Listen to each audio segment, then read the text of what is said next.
So it was really weird and really sketchy. And very intentional. They did it on purpose. They targeted it. The weird thing is once we saw that clip, it's almost like we were both like, well, what do we do now? She texted me, she's like, your truck's not down here. And as soon as she said that, we were both like, we need to check the Nest footage.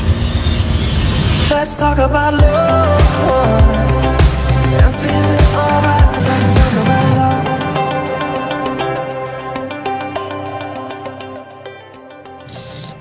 Alright, something terrible has happened. Like, really terrible, actually. Like, really bad. So, we're gonna tell you guys a little bit about what happened, the whole story. First of all, if you guys are coming here thinking that this is a clickbait video or something that didn't happen or staged or we're elaborating on situations, stuff, yeah. That is not the case. This is real life. I never thought this would happen to us, but our truck was stolen. Here, at night. Who did it? Yep, stolen. Really? Yep, No. 100%. How do you know? I'm watching right now. Sharp pulls up. Your light is on in your car. So I got a text driving home from the airport from my sister, and she's like, okay, I'm getting ready to leave. Where's your truck? I didn't even see the text. I should pull it up. I should pull it up and show everybody? Just got here. Natalia picked up your guys' car and left hers, but where's the truck? So Tal came to pick us up, and Joe texted me this. Cool. But is Andrew's truck supposed to be here? We get home, and of course, I was in the back seat because Natalia, like I said, Natalia picked us up. So Hannah and Natalia were in the front seat. Both of us are like, not even thinking. I noticed right away. I know, but not thinking even pulled up. We pulled up in, as we were pulling up in the driveway, I said, where's my truck?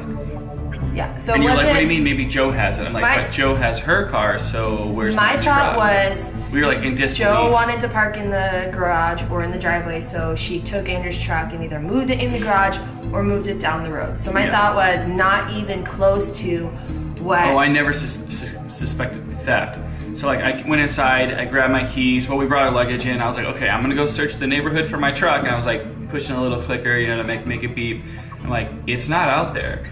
And okay, so and Natalia left and texted me, and she was checking down the road, and she was like, I'm gonna check and just see if your truck's down when I drive away. Yeah. Again, we were not taking it serious at all, because who would have thought the truck would have got stolen? Like, I don't expect it, you know. Never in a million years would have thought. She texted me, she's like, your truck's not down here. And as soon as she said that, we were both like, we need to check the Nest footage. They come into my car, take the spare key, and leave because I think something spooked them or something. You'll see them leave. That's a different level. Breaking into somebody's car and taking their, you know, little possessions or what money they can find or anything of value is very different than Grand Theft Auto.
When we were watching this, I remember thinking to myself, are you kidding me? They got in the truck and drove away as if it was theirs. Oh yeah, and then, yeah, insane.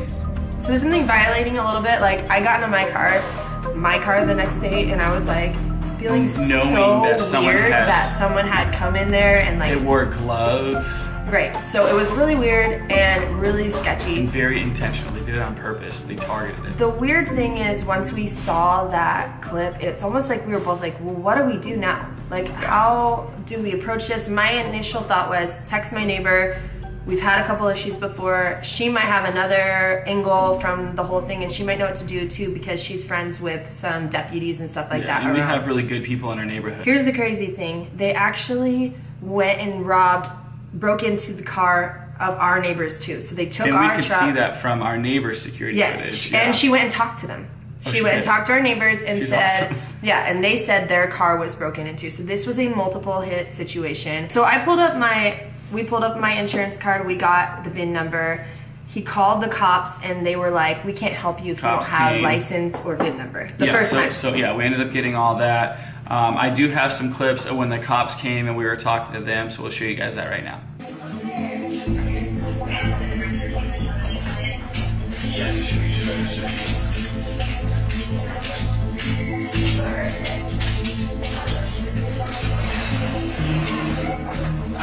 I won't have any of the paperwork because it's all going to be inside the truck. So yeah, sitting right here. Got a camera right there. That's all the guys in here. Got my wife's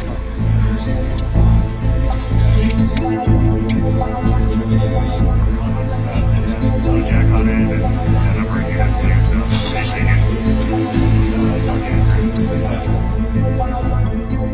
Alright, so the cop came in, our friend the cop, the nice cop. He collected all of our information, and you actually mentioned to him that you had LoJack. Well, yeah, Hannah was like, didn't you get like a GPS thing installed in your truck? And I'm like, I did, and I paid for that, but I never set it up. And I'm like, what an idiot, I can't believe I never set this up. So I have LoJack in my truck, but it wasn't active. It was never set up. So we mentioned that to the cop.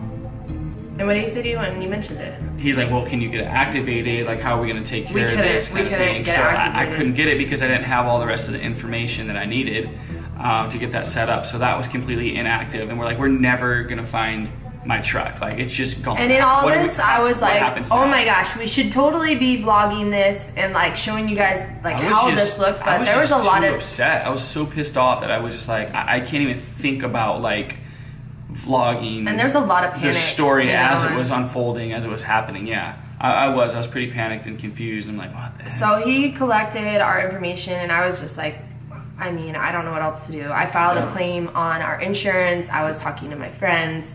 I was like, I don't know what you're supposed to do in this type of situation where a car is stolen. This has never happened to us. Like, how do we get this back? This thing could just be cleared out and the VIN scratched off and already down somewhere else. And we live so close to Mexico. I was like, oh my gosh, somebody could take it out of the country. Right. So we were just sitting there, and I guess he collected the information and just said he'll let us know. So that's when the waiting started, and we were sitting there.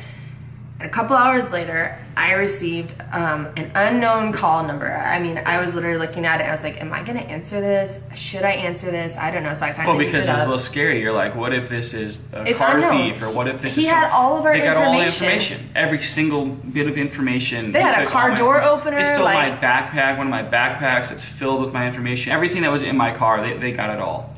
So we're just waiting. That call happens, and I was like, I'm going to pick it up. So I picked up the phone, and he was like, can I speak to Andrew Brown? This is the deputy. And I was like, oh my gosh. Okay, and then he was like, I have something to tell you guys. And I was like, okay, wait a minute. I gotta call Andrew. So I put him on the line, and she called me on, so Hannah called me on three-way, and she's like, babe, we got the sheriff online, and I can't believe what he said. What he told us was crazy. You got to let it go.